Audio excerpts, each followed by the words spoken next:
This is the Niner Fanatic podcast, and welcome to the new layout. I hope you like the new digs. But like I said, this is the Niner Fanatic podcast. Make sure that you like, subscribe, and tell a friend to tell a friend to tell a friend so we can be friends every week. But first, let's get to the music.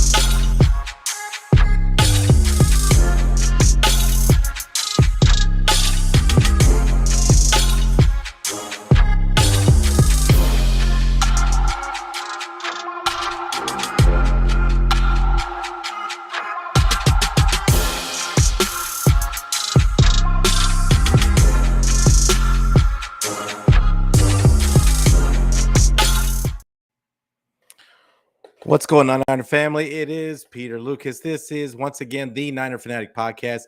Make sure you like, subscribe. Make sure that you tell a friend. Please tell a friend. And so the new digs, hopefully people in the chat can tell me how they like it. It's crazy. Did it myself for the first time.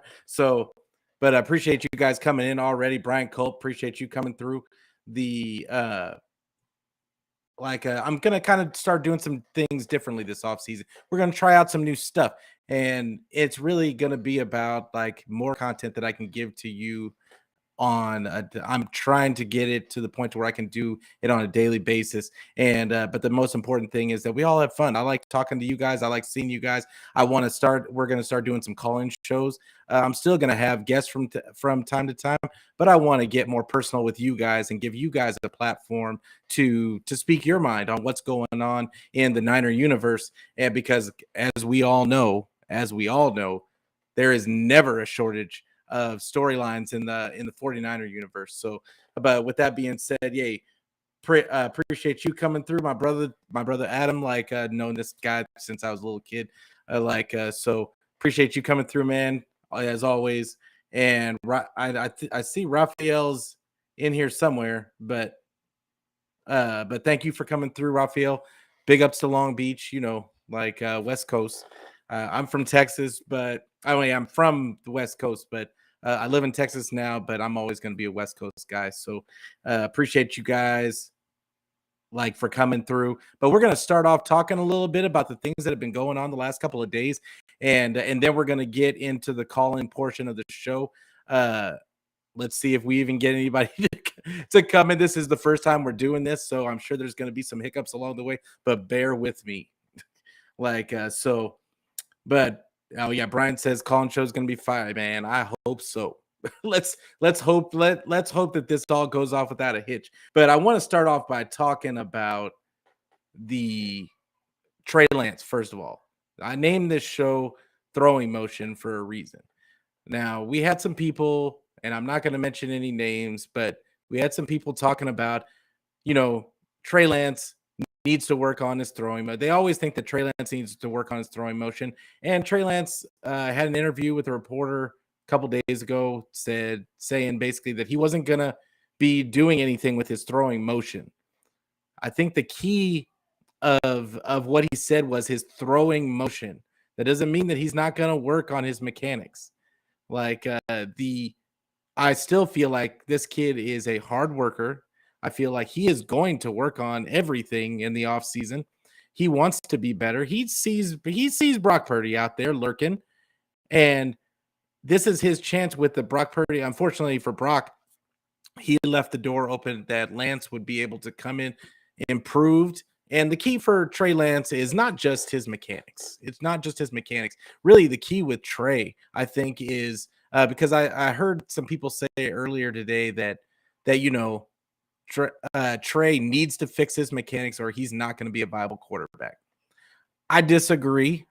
I think that the biggest thing about Trey is that he needs to do the things that he needs to learn the things that Brock already has, which Brock trusts in what he's seeing. He's able to make those pre-snap reads, and he trusts in what he sees. He trusts in that the guys are going to be open, and he throws it on time with anticipation. Those are the things that Trey needs to work on. Those are the most important things. The mechanics, yes, I think it goes without saying that he's going to work on his game. But I think the most important thing that he could have learned from Brock Purdy is to come in knowing, having confidence in the system, having confidence in what he's seeing out there, and just throwing and getting. And the only thing that's going to help him do that and being decisive is to get those reps, right? Like, I mean, you got to have reps to build that confidence. And I don't know why this is such a big thing with people, as far as thinking that a young guy is going to be able to just come in and he just needs to be good out of the box. We all knew that Trey was going to be a project. We all knew that. And what have we been saying for the last 2 years? What does he need? He needs reps. So the only way to get him those reps is for him to be able to stay healthy, which I think that Kyle and Lynch were spot on in that effect. But how do you keep him healthy? I would say that you don't run him into walls, and you don't run him up the middle. I think that is a big indictment on Kyle. Like, Kyle needs to figure out how to use Trey in this, not necessarily in the same vein as Brock Purdy and Jimmy Garoppolo, but he needs to find ways to use his athleticism without running him up the middle. That, if that means that you run some different stuff to the outside, like maybe just roll him out, and if he has an opportunity to run, use that. Teach him that way if you want him to use his athleticism. But I don't think that you have to do RPOs and do the zone read stuff and the QB options stuff. I don't think he's that type of quarterback. And could he learn it? Yeah, I guess possibly. But he's not a natural at that stuff. He's not a natural runner of how do you put it? Just like evading contact.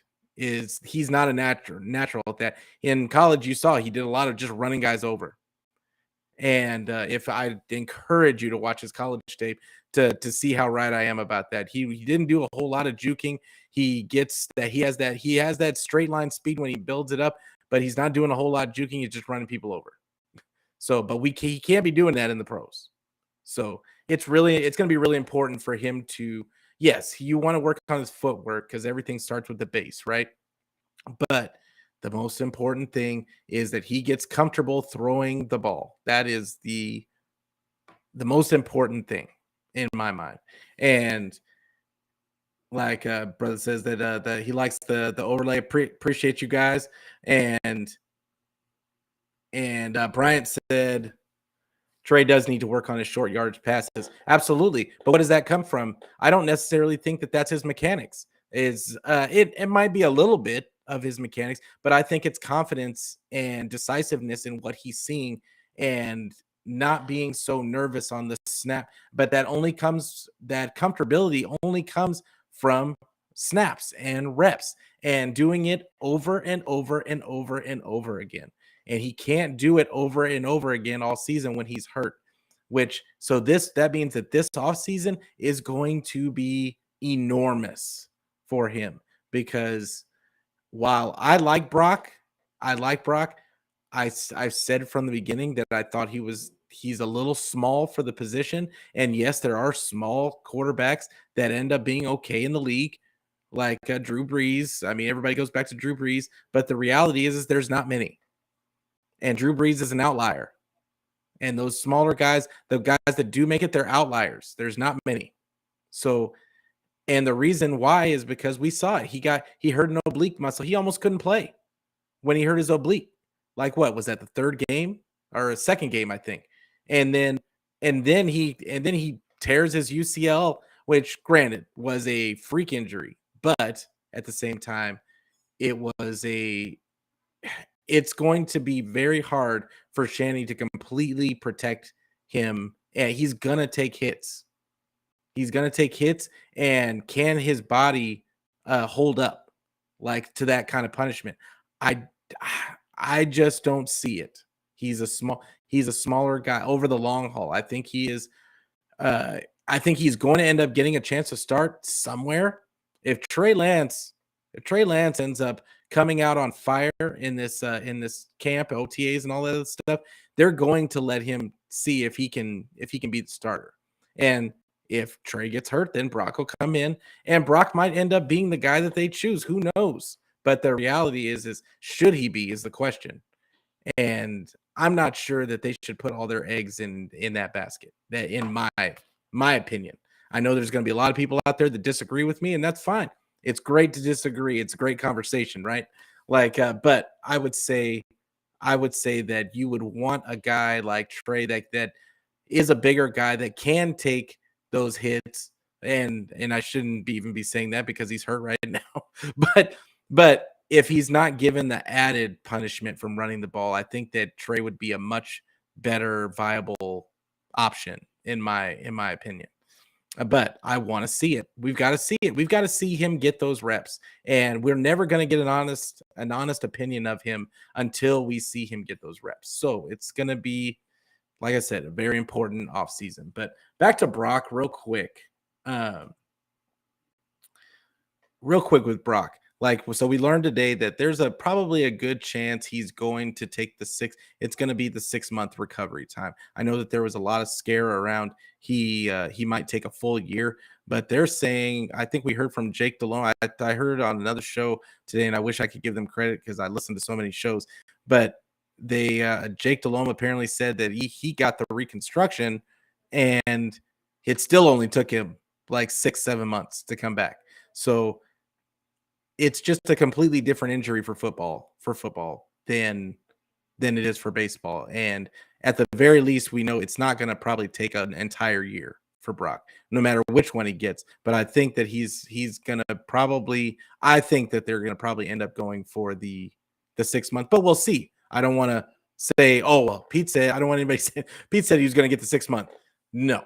Like we're gonna wait for the doctors and wait for the definitive answer. But they were saying, I heard that signs were pointing to the 6 month version. Now, with that being said, we've got a couple of the other things. The Steve Wilkes interview was today. Another interview for him, and like everybody's like on pins and needles waiting to see, who the 49ers picked to replace D'Amico. And I think Steve Wilkes is an awesome option. I think I talked about it last week on my show. I think that Fangio and him were the two options in my mind. There were other options internally, but I would I would like probably to see Steve Wilkes at this point now that Fangio is off the board. And Steve Wilkes I think he fits into the culture perfectly. His players love him. You see it all over the place on Twitter and in the media. Like his players talk about him. They wanted him to be the head coach for Carolina. So I think that guy fits in perfectly into the 49er culture. I think this will also give him more of an opportunity if he does the same things that he did in Carolina and he keeps this defense playing just as good as it did with D'Amico, then that's going to give him more opportunities for head coaching positions in the future. And it may even be 1 year if there's no fall off. So I think it's a win-win for him. Like it just it feels like it's a fit, and I want to see I really want to see him be the one. I wouldn't mind if they promoted someone from internally, but I get the idea that just because they're interviewing Steve Wilkes and it sounds like they're broaching the subject that maybe either one D'Amico's already in conversation on taking one of the guys that they thought about promoting, or they just don't have enough confidence in the guys that they would think about promoting. So I think that if you can get a proven guy like Steve Wilkes, I think you go for it. I think you go for it. And I think with the 49ers, it always comes down to money. And that might be what we're talking about. But I don't think we're going to hear about who they hire for at least the next couple of days. I'd be surprised. because I think the 49ers always take their time with everything, with everything. And so yeah, don't plan on hearing about it tomorrow. I don't think. And it's just they have to make sure that it is a perfect fit. I get it. I think it is, but of course, I'm not the one in the building. They're the ones that are interviewing this man. So, with that being said, like it is going to, and I'm going to put uh the the invite in the chat, and I'm going to start getting you guys ready to come in if you guys feel like coming on.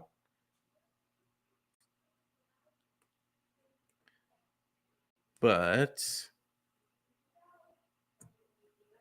like I said, this will be the first time that I do something like that. So be gentle.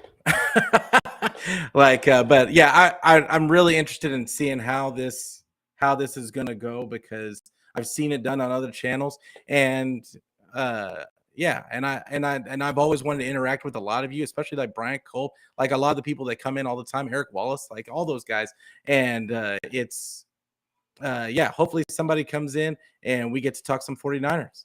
But with that being said, like we'll talk a little bit more about the things that are going on today until we get somebody to come in. We looked at I was listening to Grant and Ryan today, and they were discussing, Shanny and his penchant for having an ego, and for kind of like not necessarily doing the right thing. Does the Kyle thing. And I've been saying for a long time now, I think that is absolutely a thing. And I don't necessarily think that it's the best thing all the time. I've been talking about it forever, that I think that Kyle needs to take a step back, breathe, and realize that he doesn't have all the answers. That's whether that, however that looks. If he needs somebody to help him with the decision making, he needs to have the growth and maturity to recognize that he needs a second set of eyes. And I think that in the past, Mike McDaniel might have been that for him. Even then he was still, the ego was crazy. But we're still talking about the play that he called, and that got Brock hurt. And it's football. I know that that's not the popular take on that, but to me, it's football. The same thing that puts that quarterback in danger is the same thing that makes Kyle's offense dynamic, in my opinion. And it's just, you have to be okay with putting a little, you have to risk sometimes to get a great reward. And there is no perfect situation. Nobody is going to be able to how do you say this? Nobody's going to be able to keep a quarterback from getting hit ever.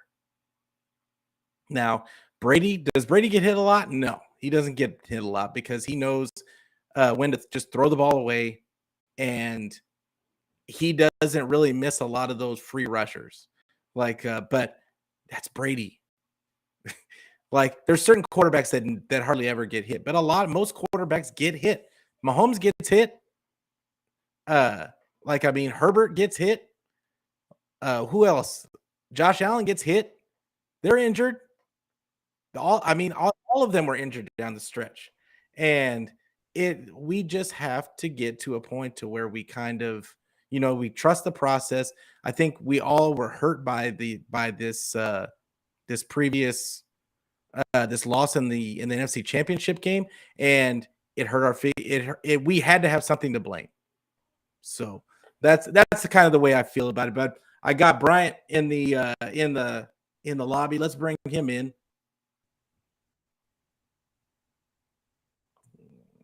There we go. What's going on, Bryant? Appreciate you coming through. Hey, how are you today? How you feeling? Good. Living the life. I'm feeling pretty good. Yep. I'm out here in California. It's been rainy for a little while, so last couple of days we've been getting clouds and rain. So today was a sunny day. it always feels good when it's not raining. So Yeah. Yeah. It never rains in, well, I'm from Southern California. So like they always say it never rains in Southern California. But so how are you feeling about these about I want to get your feedback on what I was talking about with Trey. well, I like Trey a whole lot.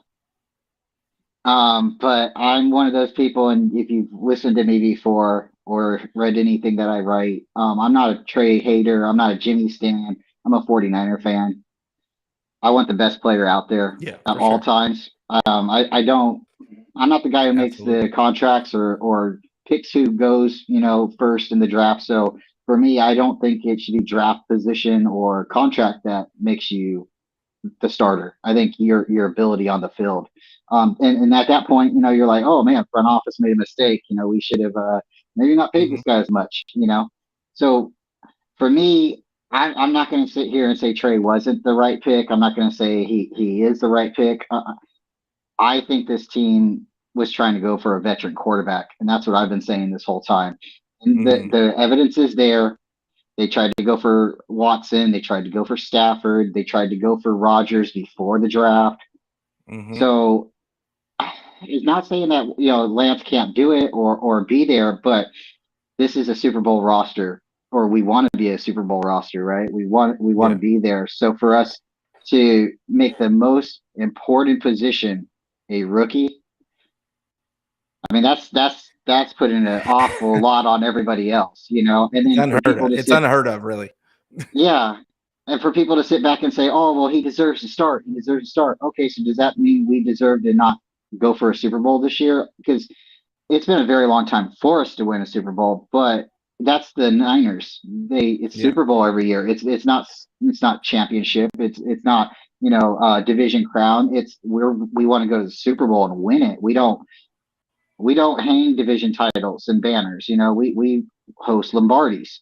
And just recently, like with the whole Tom Brady was supposed to be a 49er, his favorite team, and then, Germazzi and, us sticking with Jeff Garcia and then Alex Smith, we've had some quarterback injuries and bad luck. And, I don't want to say the NFL's rigged or anything, but for whatever reason, the Niners haven't been able to like get there. And when we have gotten there, we haven't been able to maintain it. Like we had some relevancy with Harbaugh, but then attitudes get in the way, and we Hmm. have to rebuild all over again.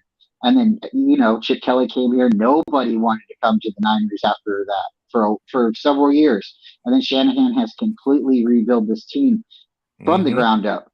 But the whole time is he wanted his quarterback, and I think we all know he wanted Cousins.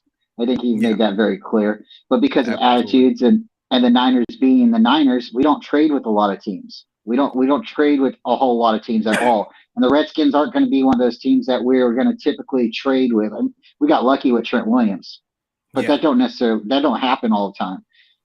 So again, like I can't sit here and say, we should have just let him start. Yeah, in hindsight, yeah, we've lost two NFC championship games. Maybe he should have started back then. But then, would you be willing to say, yeah, let's let the kid start, and then I don't really care if we win or don't win. He needs the reps. Not That's not fair for the rest of the team. It's not. Yeah. But I would say this as far as that goes. Then they shouldn't have drafted him. Then they shouldn't Correct. have drafted him. Correct. And And I so think, then they yeah, made either way, you got to say that they made a mistake in that situation. If they correct. if we're I think the way that I think it comes back to Kyle's ego. Like that he thought it would just be kind of a plug and play situation.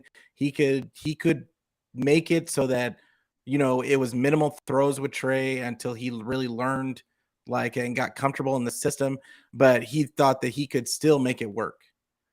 He made it Yep. work with Jimmy, and I think it just goes back to his ego. But it's unfortunate for Trey. It's unfortunate for the fans that Trey.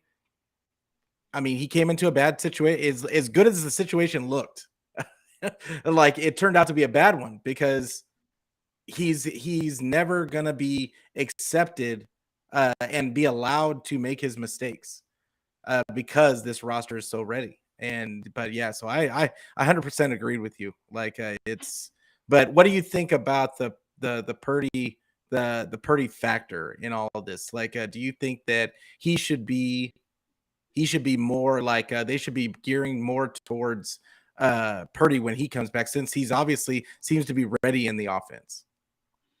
Well, see, that's hard to say too. It really is. And to be truly honest with you, I would like Mhm, to see more about what's really happening with Purdy's injury. If he really does need the mhm, Tommy John, I'd like to see him sit out the whole year. I would like to see him mhm. recover with his shoulder because he doesn't have the strongest arm to begin with. And I've That's true. heard that the scar tissue after they have the surgery is harder to go into and work on if you do have to go back in. So for them to say, 6 months or 9 months, let him sit out the whole year. And then for that, Trey Lance is supposed to be eligible or ready to play in a couple of weeks. So he's going to get the OTs. He's going to get the mini camp. He's going to be a little bit ready to go. The team should be ready to go with him with all those reps. So for Brock to come in and then like dial it back with Trey Lance or then start a quarterback competition when Purdy might not be completely 100% healthy, I don't think Mhm. that's fair either. And I don't really think this team should go for like necessarily a full blown quarterback competition. These guys, neither one of them are completely healthy. So the team definitely needs to decide what they want to do if they're going to, start behind Trey or if we're going to go for a veteran quarterback. And that right there is a mystery in itself. Is what veteran quarterback would Kyle would Kyle be comfortable bringing onto his team? Because at this point, it seems like he wants to be the face of the franchise. Yeah.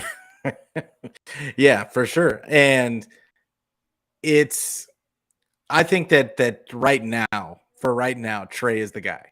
Like, Yes, just because he's the one that's gonna be healthy for OTAs, and he's gonna be the one healthy for all the offseason program. So I think he's gonna be the guy. I do think that they bring in a vet, like, to be, like, the 3rd string. Uh, it's a question of what vet they bring in, because when you think about your 3rd string guy, like, it's most backup quarterbacks don't wanna be the 3rd string, and are you gonna carry 3 all the way through the season? Most teams don't do that. So, and they would have to be willing to be, like, on the cusp of, and maybe even going to like, I mean, I can't imagine them putting him on a practice squad, so that would take up a roster spot. yeah, and I totally understand that. Because that would be like, let's go with Trey mentality. But at that point, you still kind of you're almost handicapping the guy or the rest of the team because if you bring in a veteran quarterback, he's not an adequate starter, then there's no reason for him to come to the team. If he can't be the starter day one, we really truly need 3 starters. Yeah. And at that point, you would have to have really somebody that's going to have the ability to come in and compete for the starting position. And if they do lose out, have the mentality to be able to be comfortable being the backup. Um, this is just True. a thought. This is just a thought. But what would your feelings about like Carr coming in and competing for the starting position? Carr, I feel like, is too big of a it's too big of a name, and I think he's gonna want too much money. That's Yeah, I even think the though money's he's an come issue. yeah, like, I mean, even though he's, like, basically they took his job away from him and they're getting rid of him, he's still I still think he's a top, what, 12 quarterback, 10 or 12 quarterback in the league, and Yeah, I just don't think he's a good fit for what they do. And, I'm looking more at the guy, that started most of the games in Washington. I know he's a free agent. Heineke guy. Heineke. I think that that's a guy that is gonna be perfectly fine with being a backup. If Purdy decides to definitely spend more time, with his surgery and take the time to come all the way back, I could see them bringing in a Heineke, like, to back up Trey, and it being like and then when Purdy comes back, we'll see what it is, but he could take a whole year off if need be. Like, Yeah, I could see in and honestly, I think Heineke is the type of quarterback. It's almost like the same thing as a Purdy in my opinion. But he may not be the same, but I think he's a solid backup, a veteran guy. and see, I think that's one thing that people need to think about too. And I'm sure somebody's made this point, but we need to have similar quarterbacks.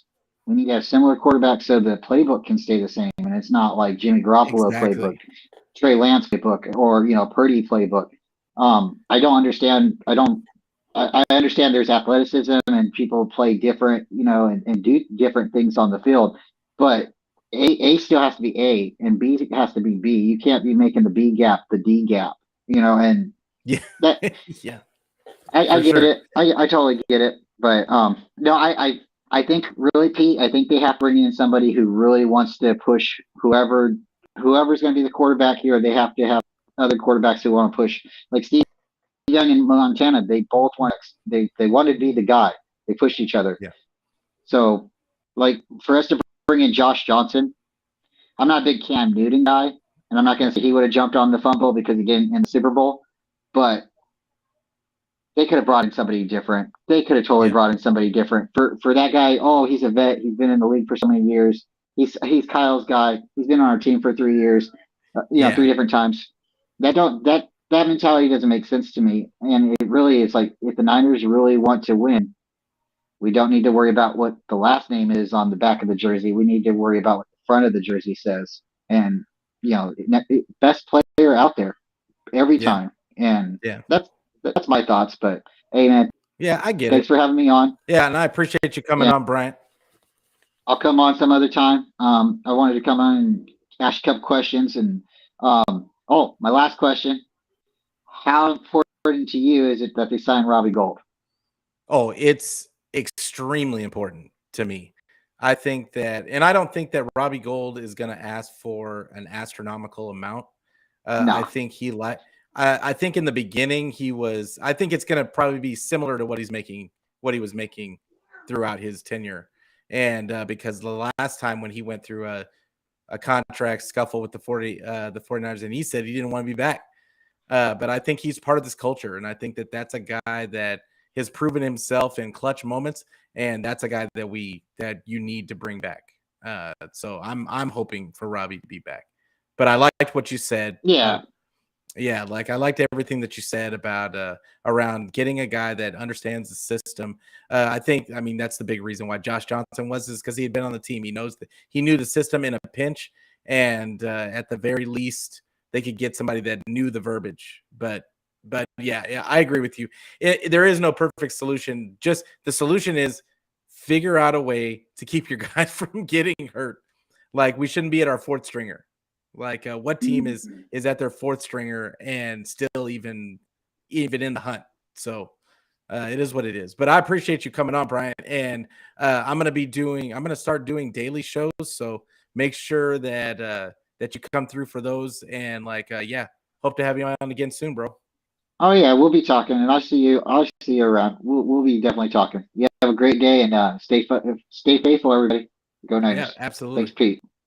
Thank you. And so we're gonna cut the we're gonna get out of here right now. And but I appreciate everybody coming through. I'm gonna try and make these some daily shows, and I'm gonna gather all the information that I have every day. And we're gonna talk 49ers every day. Like extremely excited about it. I'm extremely excited to talk to more of you about the 49ers and your thoughts about what the 49ers should be doing, what that front office should be doing, what Kyle what issues that the 49ers could be facing in this offseason, and what we could be looking at coming free agent. We got free agency coming up. We have OTAs, and then there's the draft. But I don't like. I was talking this morning on Ryan's show about starting my mocks and all that stuff. I really don't even see the point in starting mocks until we get out of free agency and we see who they prioritized in free agency, because that's going to give you more of an idea of what they could be going after in the draft. But we're going to talk about all those things every day. So get used to seeing my face. If not, get used to hearing my voice. But appreciate you all for coming out. Raphael, Damien, appreciate you coming through. Uh, it's really humbling having you guys come through and showing support. So appreciate you guys. And like I always say, it's gonna be It's gonna be a long off season. But like I always say, go Niners. See y'all tomorrow.